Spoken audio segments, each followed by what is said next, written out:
ஆணித்தரமா கருத்துக்களை வச்சுட்டாங்க திருமதி ராதா அரவிந்த். இங்க இந்த சைடு இவருக்கு இப்பவே முதல்ல ஆரம்பிச்சிருச்சு ஒருத்தருக்கு. ஆண்கள் அணி, குடும்பத்தில் பிரச்சனையை சமாளிப்பது ஆண்களே அப்படின்றத கடைசி வாதமா வைக்க வராரு திரு அரவிந்த். நன்றி நடுவர் அவர்களே.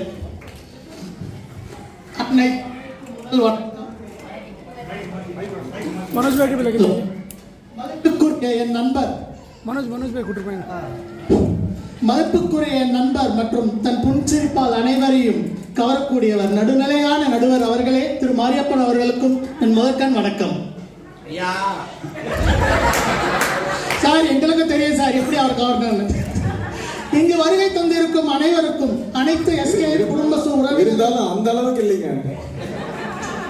நண்பர்களுக்கும் குழந்தைகளுக்கும் பெரியோர்களுக்கும் என் காலை வணக்கம். தனக்குத்தானே புத்திசாலி அதி புத்திசாலி என்று கூறிக்கொள்ளும் எதிர் அணிகளுக்கும் தேங்க்யூ சார். நாங்க புத்திசாலி இல்ல, திறமசாலி. நிமிர்ந்த நன்மையில் இருக்கும் எண்ணணி பேச்சாளருக்கும் என் முதற்கண் வணக்கத்தை கூறி என் உரையை தொடங்குகிறேன். அனைவருக்கும் இனிய புத்தாண்டு நல்வாழ்த்துக்கள் மற்றும் கிறிஸ்துமஸ் தின நல்வாழ்த்துக்கள். ஆண்களே இப்படிதானே எல்லாம் கத்துறீங்க, பெண்களே பெண்களேன்னு கத்துறீங்க. ஆண்களே இந்த குடும்பத்தில் பிரச்சனையை தீர்ப்பவர்கள், புத்திசாலியானவர்கள், திறமையானவர்கள். எனக்கு முன்னாடி பேசுற உங்க பேர் என்னங்க? அவன் பேசுற பேச்சுல பிரச்சனையை சமாளிக்கிற மாதிரி தெரியல, இவரு பிரச்சனை உருவாக்கிட்டு இருக்காரு.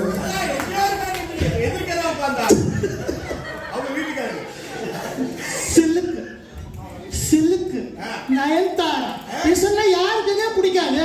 எல்லா ஆண்களுக்கும் பிடிக்கும். வந்தாங்க பாவம், அவர் என்ன அவர் குமுறாரு என்கிட்ட வந்து, ஐயோ என்னங்க இப்படி சொல்றாங்க உங்க ஒய்ஃப்னு. சார் கவலைப்படுங்க, நான் பாத்துக்கிறேன், நான் சொல்றேன். எதுக்குங்க அவர் சில்க்கும் நயன்தாரான்னு பார்க்கணும் சொல்லுங்க? வீட்டுல சமத்தா இருக்காங்க இல்ல, பாவங்க அவங்க போய் பாக்கல. ஏன் சமத்தாவோட அவங்க அவ்வளவு அனுப்பல, நான் பார்த்துட்டு வந்து பொன்னாடி கிட்ட சொல்லல அவரும். அதுக்காக பாவம் அவர் போய் பார்த்துட்டு வர்றாரு. சரி மணி சொன்னது விக்னேஸ்வரன் மாதிரி பின்னாடியே ஹேண்ட் பேக் தூக்கிட்டு பின்னாடியே ஓட விட்டு தான் தெரிஞ்சிருக்கும் உங்களுக்கு நயன்தாரா பத்தி. இது பெரிய தப்புன்னு சொல்லிட்டு அவங்க மனைவியை காது புடிச்சு திரும்பி கூட்டு போனாங்க. என்னங்க இது? இந்த செயலுக்கு அவங்க இடுப்புல தூக்கி கொஞ்சம் அவரு கரெக்டா சார். அப்புறம் இப்போ எனக்கும் திருப்பி பேசிய ராதா அவர்கள் சொன்னாங்க, பெண்களுக்கு தாரம் என்று பெயர், இதை தருவாங்க, பாசத்தை தருவாங்க, நெசத்தை தருவாங்க, அன்பை தருவாங்க.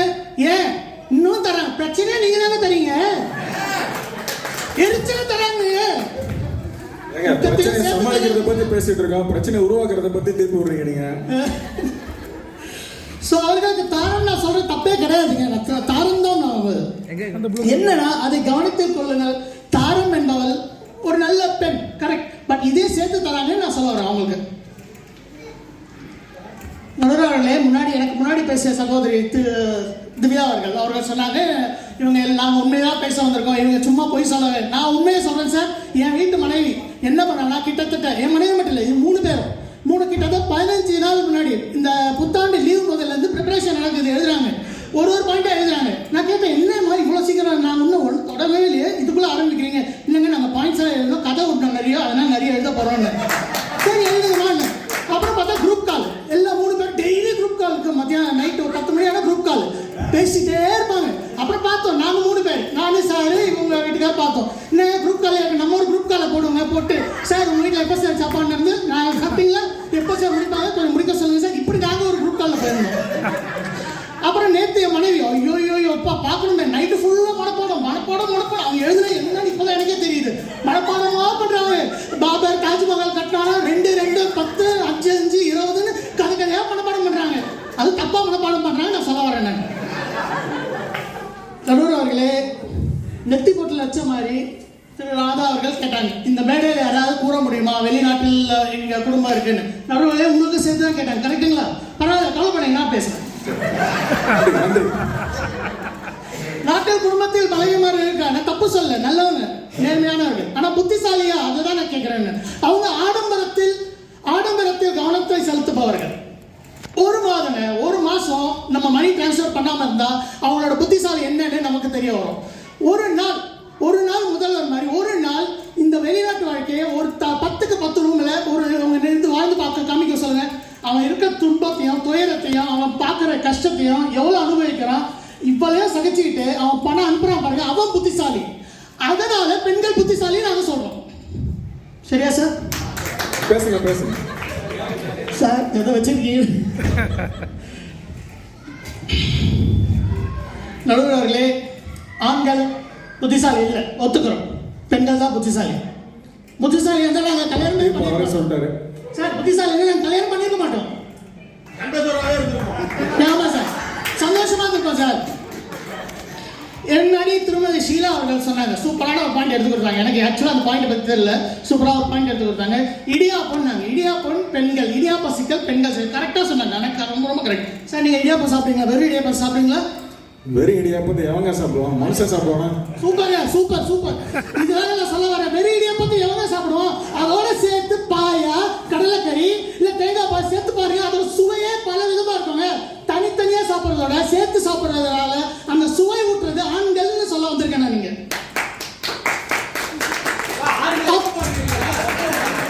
ரொம்ப நன்றி சார். இதுக்குதான் அப்பவே பெரியவங்க சொன்னாங்க, சும்மா சாப்பிட்டான் இடியாப்பம் குருமா, வந்தா இங்க ஊருக்கு நரசிம்மராஜாவான். சார் பழமை எல்லாம் கேட்காது சார், அனுபவிக்கிறேன் யாரே பார்க்கூடாது சார். சார், பெண்கள் பிரச்சனைனாலே ஒரு யூனிவர்சல் ப்ராப்ளம். இது எங்கே போனாலும் நம்ம தீர்க்கவே முடியாது. இதே மாதிரி வீட்டில் எங்கள் அம்மா மட்டும் இதில் வெளி விளக்கு இல்லை. எங்கள் அம்மாவும் ஒரு பெண் தான், அவங்களும் ஒரு பிரச்சனை தான். எங்கள் அம்மா வயிற்றில் பிறந்த ஒரு மகள், அவங்க பார்க்குற விதமும் ஒரு மகன் அவங்க வயிற்றில் பிறந்த மகனுக்கும் வித்தியாசம் இருக்குது.